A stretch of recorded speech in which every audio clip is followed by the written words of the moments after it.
The next meta-heuristic, so the next diversification method that we will see, is called simulated annealing. Actually, the name comes from an analogy with metallurgy. The fact is that when you heat a metal and then you cool it down slowly, it improves its material properties because the atoms take some sort of solid configuration because of the slow cooling. And we'll try to adapt this idea to optimization. In the context of optimization, if you remember, local search is visiting the neighbors and accept a neighbor only if it improves the objective function. But in the context of simulated annealing, we will allow local search to also accept neighbors that are increasing the objective function, but with some probability. And somehow when the algorithm will be at high temperature, when there will be a lot of movements, the probability to accept a neighbor that increases the objective function will be high. And then we will cool down the algorithm, and at low temperature, the probability to increase the objective function will be lower. So basically, with the analogy of the simulated annealing in the context of metallurgy, a slow cooling means a slow reduction of the probability to accept a neighbor that increases the objective function. So we need to modify the local search. And in this context, for the sake of simplicity, I will consider a neighborhood structure that contains only feasible solutions. So I assume that in the design of the neighborhood structure, the constraints are already taken into account. Now, how does it work? So xk is the current iterate. Then, like before, we select a neighbor y in the neighborhood of xk, and we check if it is better than xk in the sense of the objective function. If it is the case, if the value of the objective function for y is less or equal to the value of the objective function for xk, then we accept y as the next iterate. So this is like regular local search. There is no difference. Now the difference comes when it's not the case, when the value of f of y is strictly larger than the value of f of xk. Well, in this case, we can still accept y as the next iterate, but with a probability. And the probability depends on two things. On the numerator, you get the difference between the value of fy and the value of xk. Intuitively, it means that if y is really bad, the probability should be low. But if the difference between the two is not big, the probability should be higher. And the second thing that controls this probability is denoted by capital T here. This is what we should call the temperature if we want to use the analogy that I described before. So you know how to do it. So we basically draw a number between 0 and 1, and we will accept y as the next iterate if this quantity here is greater than r. Okay, so it means that simulated annealing is a local search where the probability that the neighbor that is considered is accepted as the next iterate will be 1 if the value of this neighbor is better than the value of the current iterate, and with probability e to the minus f of y minus f of xk divided by t over y's. So again, you can see here that if capital T is high, so if we have a hot temperature, there will be a high probability to increase, while if capital T is low, almost only decreases will be accepted. So let's see how this probability evolves with capital T. So here, I take a graph where the x-axis is the temperature that ranges from 0 to 9, and the y-axis is the probability to accept a neighbor y for the next iterate. I will assume that the current value of xk is 3, and I consider several scenarios. I will consider a scenario where the value of y is 3.5, so a little bit worse than xk, then a value of 4, 5, and 6. Okay? And you can see that at low temperature, in this area of T, well, the probability to accept a point which is worse is actually low. And it is lower if the value of the objective function is larger. Now, when T increases, and if we look at high values of the temperature, well, in this case, we can see that the probability to accept a point which is worse is significantly higher.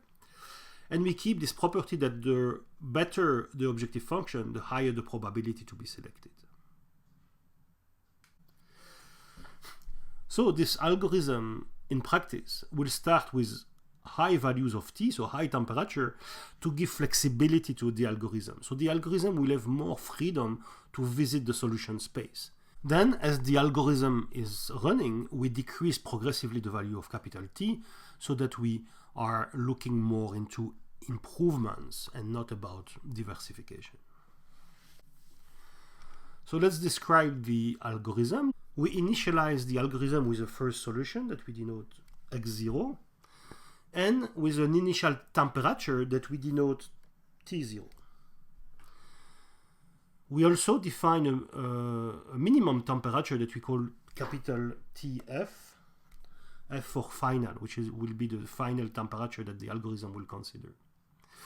Of course, we need a neighborhood structure that we denote by Vx as before, and we put a cap on the number of iterations. So here it's capital K. This is the input to the algorithm. So we initialize the current iterate to x0. It's also the best iterate, so we will denote by x star the best iterate, and the temperature is initialized to T0. Now, the idea is that we will perform capital K iterations for each level of temperatures. Okay, so given a value of capital T, what we do is that we perform this adjusted local search method that we have just seen. So we select a neighbor in the neighborhood of the current solution. We calculate the improvement on the objective function. If there is indeed an improvement, so if this difference is negative, we accept Y as the next candidate. Otherwise, we will accept it with probability as given by the simulated annealing algorithm. We draw a R between 0 and 1, and if the draw is less than this quantity, then we accept the neighbor as the next iterate. And if the current iterate happens to be better than x star, so x star being the best iterate met so far, then we update the value of x star. And again, we do it capital K times. And once we have done it capital T time, we reduce the temperature. And this is done until the value of the temperature is less than what we have denoted as capital TF, which is the final temperature. So somehow we have two loops which are embedded here. If you remember the chapter on Markov chain Monte Carlo simulation, actually the simulated annealing heuristic is directly inspired from the metropolis Hastings algorithms. So I refer you to this chapter of the course for reference. This is an example of the application of simulated annealing algorithm on the traveling salesman's problem. On the x-axis, I have the number of iterations. And I have two y-axes. On the left part, I have the value of f of x. And this is actually referring to two curves. The one which is kind of very noisy is the value of the current iterate that we denoted by xc at every iteration. But then if you remember, I keep in memory x star, which is the best solution found so far, and the value of x star is represented here at the low part of the graph. Now on the right y-axis you have the temperature, and this corresponds to the green curve here. So the temperature starts with a high value. Here we have 300, and then it will decrease as we proceed with the iteration. And as you can see from this curve here, when we have a high temperature, well, the function goes up and down all the time. While when the temperature decreases, well, the number of increases of the objective function is less common because the probability will be lower. And this is the best solution that the algorithm has found.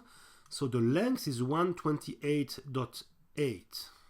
And if we compare this solution with the solution that was generated by the heuristic using the two opt neighborhoods, which was 130.7, we have improved the objective function. So the simulated annealing algorithm was able to find a better solution. Okay, so let's make practical comments about this algorithm. We have several parameters: the initial and final temperature, the number of iterations performed for each level of temperature, and so on. So these must be tuned depending on your problem. A suggestion for the reduction rate of the temperature can be as follows. So let's consider the quantity delta t that would be like a typical increase of the objective function. In the beginning, we want such an increase to be accepted with high probability. So for example, p0 equals 0.999. While at the end, we want such an increase, delta t, to be accepted with low probability. For example, something like pf equals 10 to the minus 5. So the idea would be to say we will allow for capital M updates of the temperature. So we decide about the number of times the temperature will be updated. And now for each m ranging from 0 to capital M, we can define the temperature as presented in this formula here. So you can check that with this value of capital T, when m equals 0, the probability to accept delta t will be exactly p0. And when m equals capital M, the probability to accept delta t will be pf as requested. So it's a more intuitive way to think about the probability to accept an increase of the objective function. Okay, so we have seen three mechanisms for heuristics. The first one is about exploration. So you are dealing with a very complex subspace of solutions, which is defined by the set of feasible solutions that we call the combinatorial set. It's finite but huge and so large that it cannot be enumerated.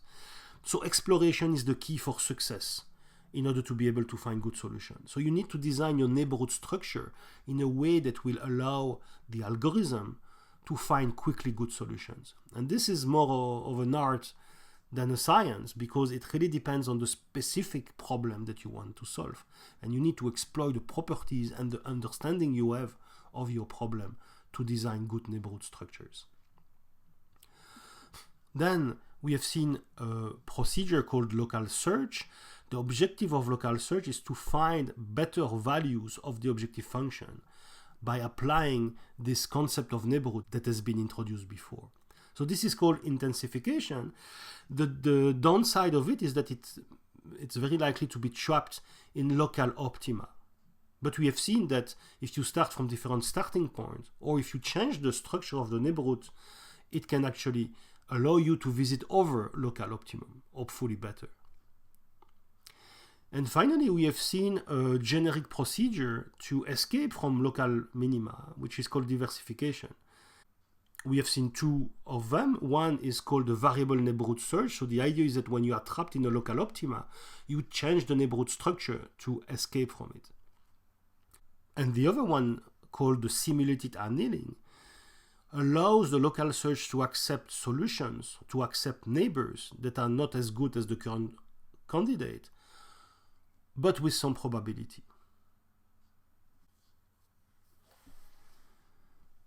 So about exploration, so we can see the neighborhood structure as somehow a vehicle that will allow you to explore the solution space.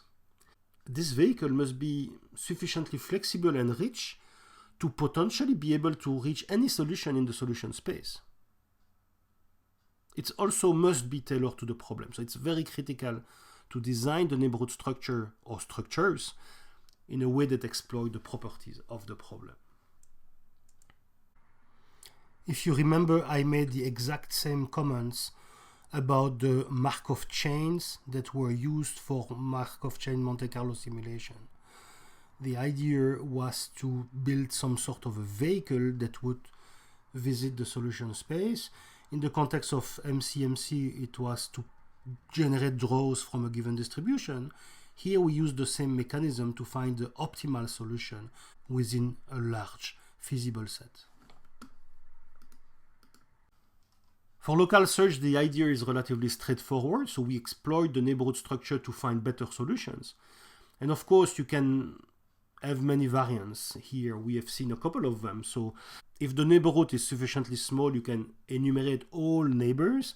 So this is what I call an exhaustive search. But you can also design large neighborhood. And in this case, you just limit yourself to a given number of neighbors that you will consider.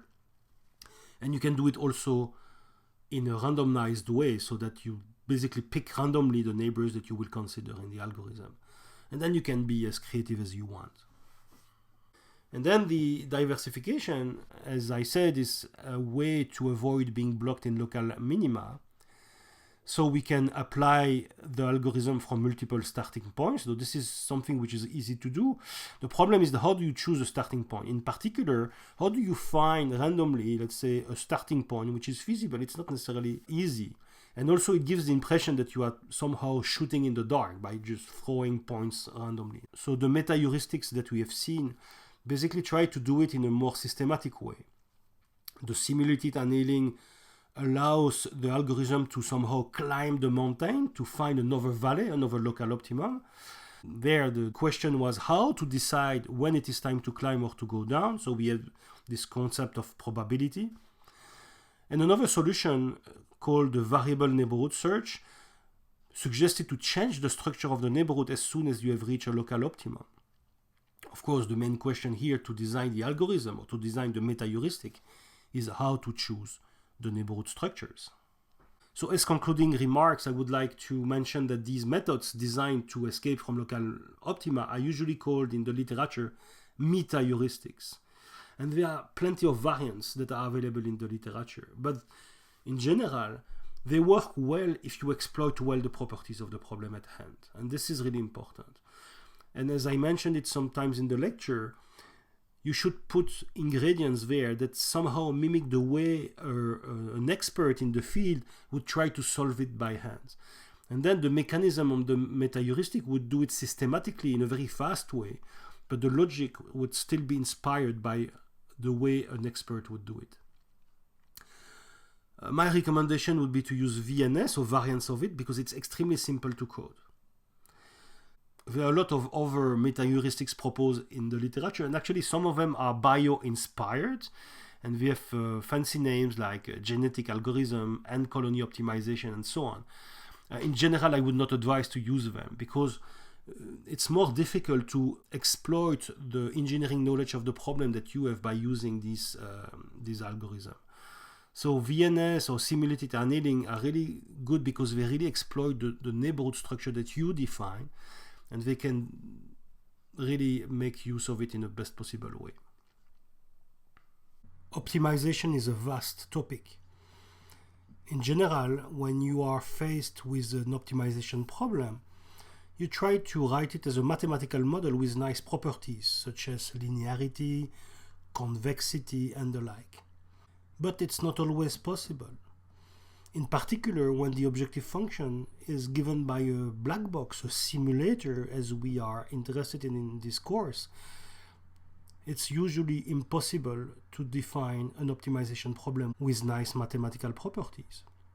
Therefore, you have to rely on specific methods called heuristics in order to be able to tackle these problems. Indeed, it's usually hopeless to solve them to optimality, so finding the best possible solution in a reasonable time is usually what we are aiming at.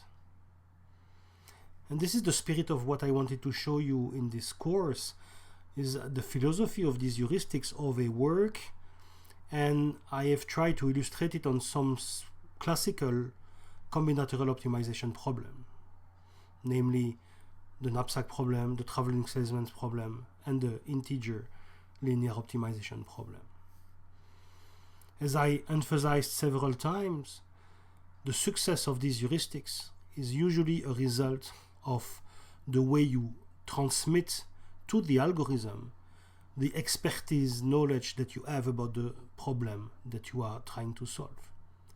And the combination of the expert knowledge and the algorithm systematism is the key to success.